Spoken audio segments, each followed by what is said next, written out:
3 months. Here we go, fourth quarter. Lakers nurse a 1-point lead. LeBron cuts, gets the ball, layup, and one. Lead by 3, missed the free throw, but still. Now LeBron, he's at the logo. He's on the bear. He's on the Grizzly. He buries that, thank you very little. Logo LeBron.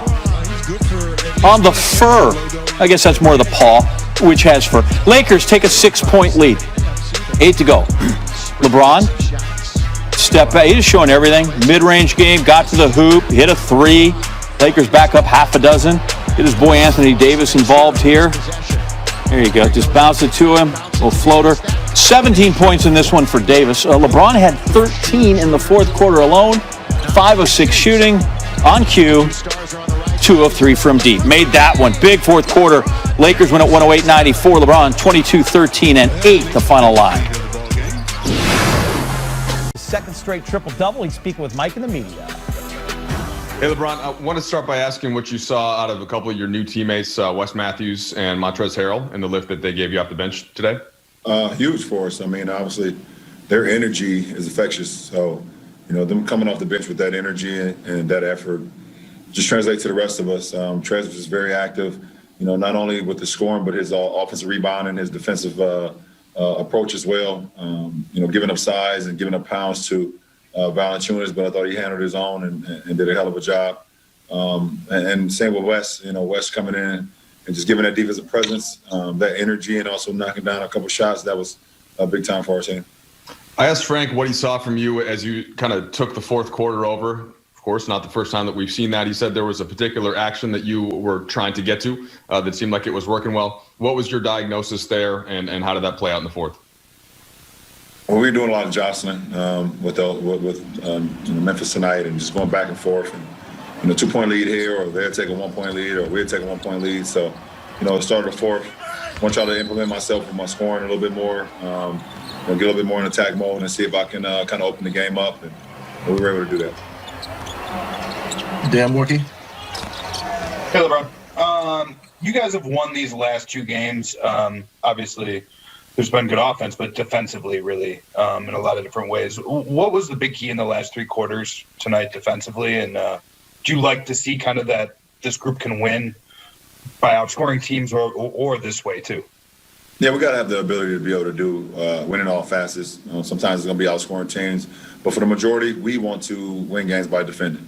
When we defend, we rebound, we're able to get on a run and get in early transition and either get fast break points, we're able to get into our early actions, give ourselves a lot of time on the offensive end. So, tonight was one of those instances after the first quarter where they had, I believe, 36 points or whatever the case may be. After that, they had 58 for the rest of the game. I think 56 or 58, but, it just showed what we're capable of, and we want to continue that going forward. Dave? LeBron, homecoming games, for lack of a better term, are such a big part of the NBA experience. You had one of the more remarkable ones when you first went back to Cleveland. Last year, you guys had that battle in New Orleans, making a comeback in AD's return. Can you comment or remark on the experience for Marc Gasol going back to Memphis for the first time in, what is such a different season? I just hope that, when we get our fans back, that Marc can get another one, because he deserves it. What he did for this franchise over the course of those years, it was hell coming here playing them. Playing Marc and Zebo and TA, the rest of that group, man, throughout those years, it was going to be a grind, as they would call it, the grindhouse. So, I truly hope that they re-show that video again when they get their fans back in here, because not only what he was able to do on the floor, he just meant so much off the floor as well. The guy actually, he even went to high school here for 2 years when Powell was playing in Memphis. So, he's been a part of this community for a long time. All right, a couple more. Bill Orm. Hey, LeBron. Coming into this season, there was a line of thinking externally that you would ease into the season, or you would pace yourself due to the nature of the season. And like with most things, when people say this is what LeBron should do or this is what LeBron's going to do, it so far doesn't seem to be the case. But are there ways in which you have paced yourself this season, or are pacing yourself right now, or do you just reject that line of thinking? I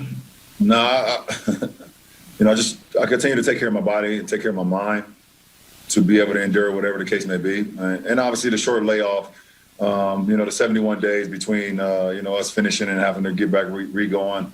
It definitely put a monkey wrench into my usual regimen of rest in my body and then getting back and going full, hard core on my training. I didn't really have that opportunity to kind of shut down my body and then go and revamp my body and get ready for the season. It just wasn't enough time. So, being able to, it's a fine line now where how much we push, how much rest, and also stay in good rhythm, because we have myself and our team, we built so much great rhythm in the bubble that, want to try to continue that as much as we can. So, for me, it's always about just having my mind and my body fresh. And if my mind is sharp, then I can go out and do whatever I need to do on the floor, and if it's not, then it hurts not only myself, but it hurts our team. So, that's the most important for me.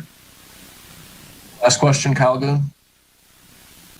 LeBron, I guess there were a couple fans in San Antonio and then maybe more fans tonight. Does that register? What's sort of the gradient of having, I don't know, more than 1,000 fans versus having a full?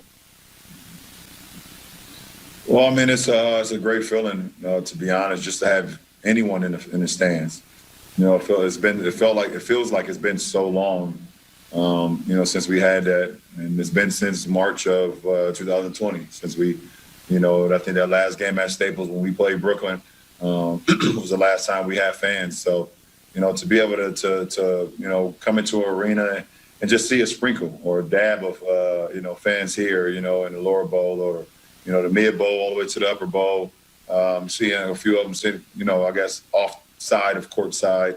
It's a beautiful feeling, and I hope, we can continue to build that and continue to even get back at some point where, we're packing the stadiums again. So obviously health comes first. Continue to follow the protocols and continue to be safe with everyone's family and things of that nature. But, sport is not sport without fans, and then without the yelling and the screaming and the support and all those things that go with it. So, very hopeful of that someday again. Thank you. Appreciate it. Dominique, I hate to go into 2021 yelling and screaming at you, so I'm not going to yell at you. We just go call this virtual school, okay? Virtual learning, like what my kids do. And here's the reason why I say LeBron James is the most accomplished ever. When you look at his body of work, right, individually, his individual accolades match up with the best of them, if not even better. But when you talk about a guy, when you talk about rings, and I'm not taking anything from Bill Russell, but this is not an individual sport. This is not boxing. This is not golf. This is not tennis, where winning championships define your legacy completely. This is basketball. This is a team sport. It don't happen that way. Does winning championship help your legacy? Absolutely. But when you look at everything that LeBron James has done individually on the court, he's probably going to go down as one of the greatest to ever do it. And then another word comes to mind, the word pressure. Pressure. No one has had the pressure of LeBron James. I keep telling people this.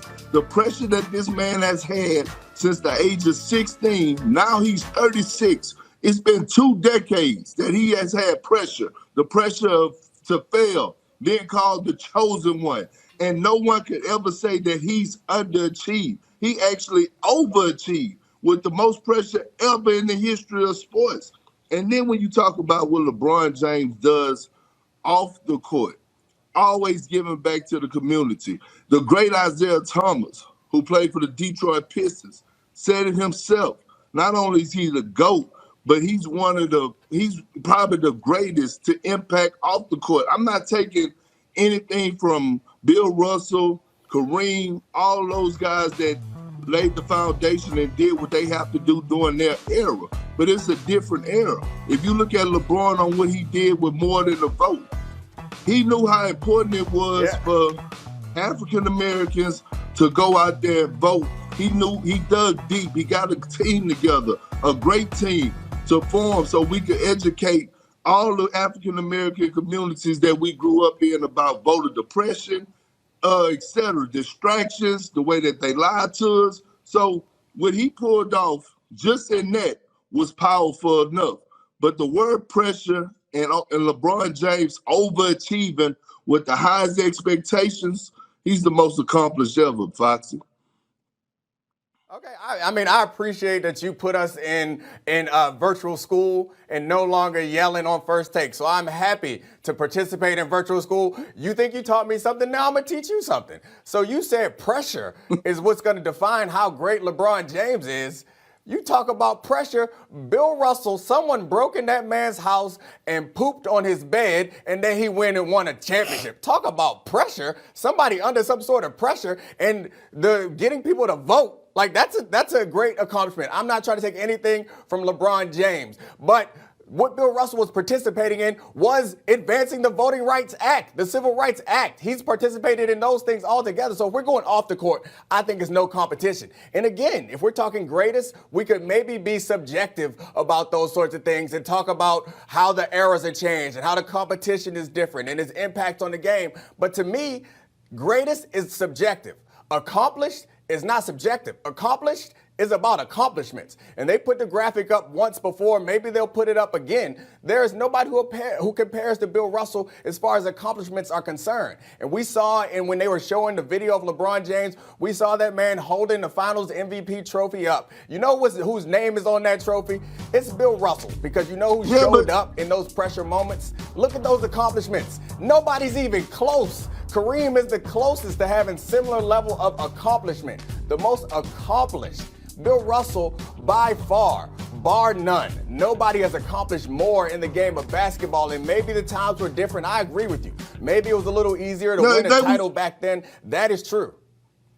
Yeah, it was really different. They only had about 8 teams then.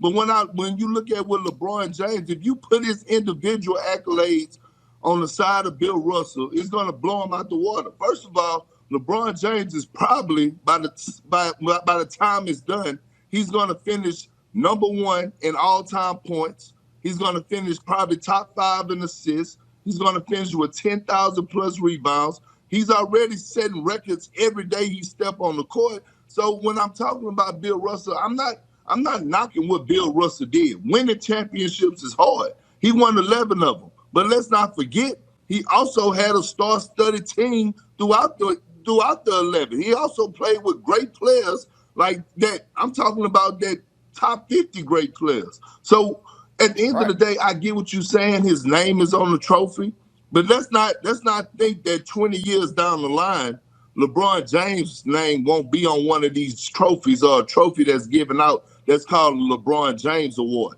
Right now, he's just active. He's a walking memorial. That's all it is. He's just active and playing. You're absolutely right. And 20 years from now, I'll be willing to have this conversation again and reconsider if LeBron James is more accomplished. And you won't get any debate from me on whether the talent is higher or that it's more challenging to win a title today than it was back then. Like, I believe that to be the case. And that's why LeBron James, in my view, is the greatest player of all time. But you can't separate those two things. But it's not the most accomplished. That's what I'm trying to tell you. Foxy, what I'm saying. What I'm saying is you keep bringing up the 11 championships, right? That was your main focal point from the start. All I'm saying was that you put LeBron James back in that era and watch how many championships he would have won when people was around here dribbling with one hand, doing this stuff here, couldn't even do a Euro step. Don't come telling me about back then. I don't want to hear that. What I'm telling you right now is that this man at the age of 16 was on the cover of Sports Illustrated, labeled the chosen one. He was set up to fail coming into the NBA as an 18-year-old. Here we are at the age of 36, 2 decades later, and he's still going, and we still having conversations about this man and what he's doing on the basketball court. No man has done this most and still going at this period of time for us longevity like LeBron James. He probably won't finish for another